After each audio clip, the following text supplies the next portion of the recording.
We had a very large roundhouse here. There was, I think, there were 9 stalls in that roundhouse. What was that for?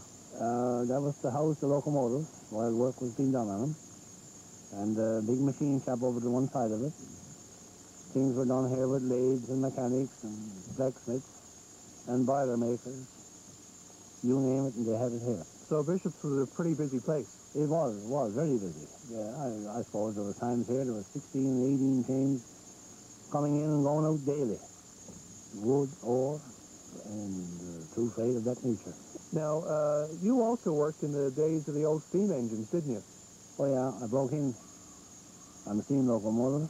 I fired from my father on a steam locomotive when I originally started with the railway in 1939. Now, they were all coal-fired, I guess. That must have been tough work. Well, you can say that again. You can imagine now yourself shoveling 5 tons of coal every day, not one day, but every day, for a month and month and month. Did you ever have any nasty experiences? I know, you know, from time to time you hear of derailments and that sort of thing. No, not really. I would call dangerous ones, but I did have a few derailments occasionally.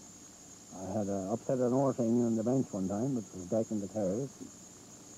No injuries or anything of that nature. Any crashes? On the main line, yeah, we did have a crash at Gap Topses.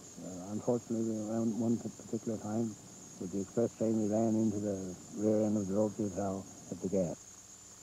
And if you're wondering what's going to happen to those few surviving railway cars, things are looking up for them.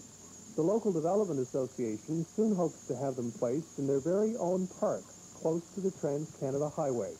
They'll be restored and kept as a permanent reminder of Bishop Saul's contribution to Newfoundland railway history. This is Grand Falls House, built by the original owner of the Grand Falls paper mill, Alfred Harmsworth, Lord Northcliffe.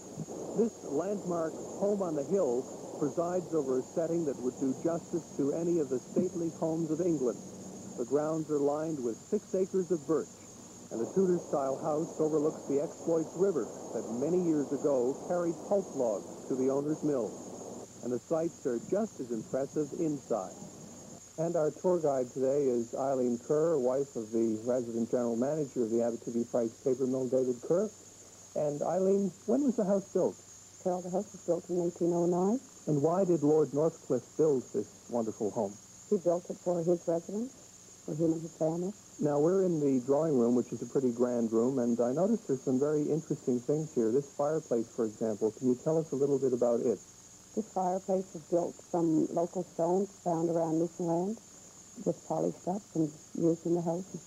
And there's another interesting feature up here. It's a window over this door. What about that?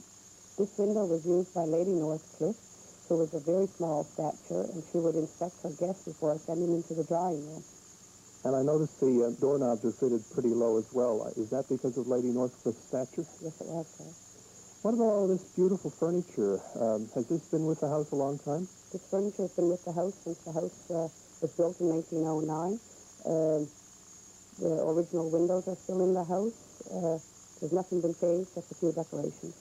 Eileen, I understand some pretty famous people have stayed in this home over the years. Yes, Carol, we've entertained the Archbishop of Canterbury, Costigan in the 60s, and Joey Smallwood a few times in the 60s. Lieutenant Governor and his wife have stayed here for the past couple of years. We host a garden party here for them to kick off the opening of the Salmon Festival each July month. And now we're in the formal dining room of the house, and Eileen, I must say, this looks beautiful. How many people can you seat at this table? You can seat 12 people comfortably at this table. So do you actually do much entertaining in this house? There are times when there's a lot of entertainment going on here when special guests arrive. And who looks after the house? Who runs it? We have a staff of 4 people.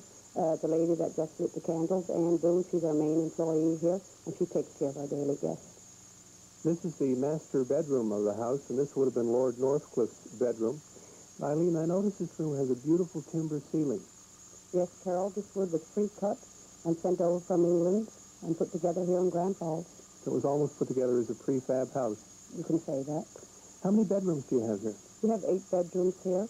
7 of the bedrooms have single beds, and we have 1 bedroom with a canopy bed. If Lord Northcliffe were alive today, he'd probably be settling into this chair right now, studying newspapers like the Sunday Times of London, England. Here's one from Germany, another from France and Puerto Rico, all made from paper produced at the mill that he built. He was a man who thought big, and this house is evidence of that. I hope you've enjoyed seeing it. Today we're at Hill.